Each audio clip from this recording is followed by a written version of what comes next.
Aqui, na Estrada do Sertão, na Araújo Leite, é onde ficam algumas das mais antigas casas de Bauru, desde a época do povoado, isso, da Estrada do Sertão. E aqui é a primeira casa de Bauru, não é?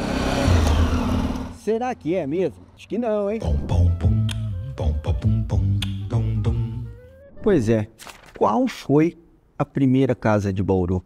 A gente ouve aí nas redes sociais, a gente vê em algumas reportagens, sempre as pessoas falando sobre a Casa do Pioneiro, lá no centro da cidade, lá onde o povoadinho de Bauru começou, na Baixada do Silvino, onde era a famosa Estrada do Sertão, e hoje é a rua Araújo Leite. Araújo Leite tem tudo a ver com o café, porque o café foi o que trouxe os primeiros fazendeiros ricos lá de Minas Gerais para plantar café aqui, na segunda onda econômica de Bauru, porque a primeira foi a grilagem. Só que tem uma coisa, todo mundo pensa que a primeira casa foi ali, na Araújo Leite, onde está a Casa do Pioneiro, coitadinha, quase caindo, mas não foi lá.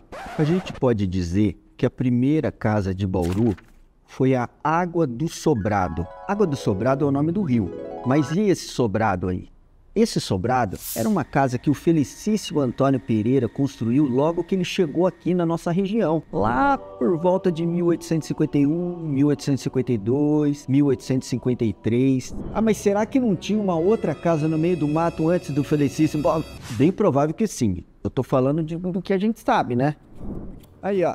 Felicíssimo Antônio Pereira com Vasco da Gama. Esse é o endereço da primeira casa de Bauru, mas só o endereço. Quem olha para esses muros, que não parecem ter nada de antigos, não sabe que foi neste local que o felicíssimo Antônio Pereira construiu o seu famoso sobrado, que deu nome à região ali da Água do Sobrado.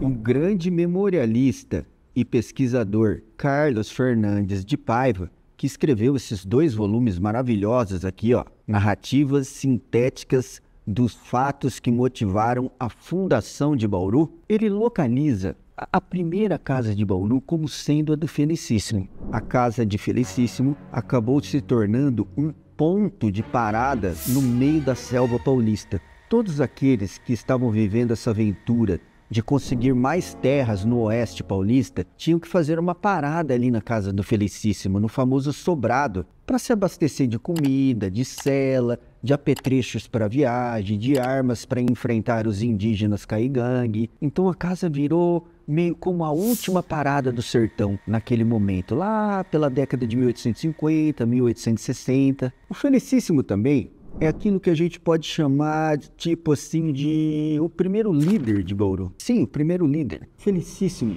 tinha uma coisa que quase ninguém tinha na época. Ele sabia ler e escrever. E assim, existe uma vasta documentação de cartas que ele trocava com o governo da província de São Paulo, lá na capital, em São Paulo. As pessoas que moravam aqui no então bairro rural de Bauru, na época do Felicíssimo e da Água do Sobrado, levavam meses para chegar em Botucatu. Essas pessoas faziam algumas caravanas, uma vez por ano, para conseguir ter algum dinheiro. O filho dele, Veríssimo, foi quem fez a segunda doação para formar o patrimônio de Bauru. A primeira foi a do fazendeiro Antônio Teixeira do Espírito Santo, dono da Fazenda das Flores, e a segunda foi em 1893, de Veríssimo, filho de Felicíssimo. Então, segundo este memorialista, podemos aferir que a primeira casa de Bauru não foi a Casa do Pioneiro, e sim a casa de Felicíssimo Antônio Pereira, a famosa Água do Sobrado.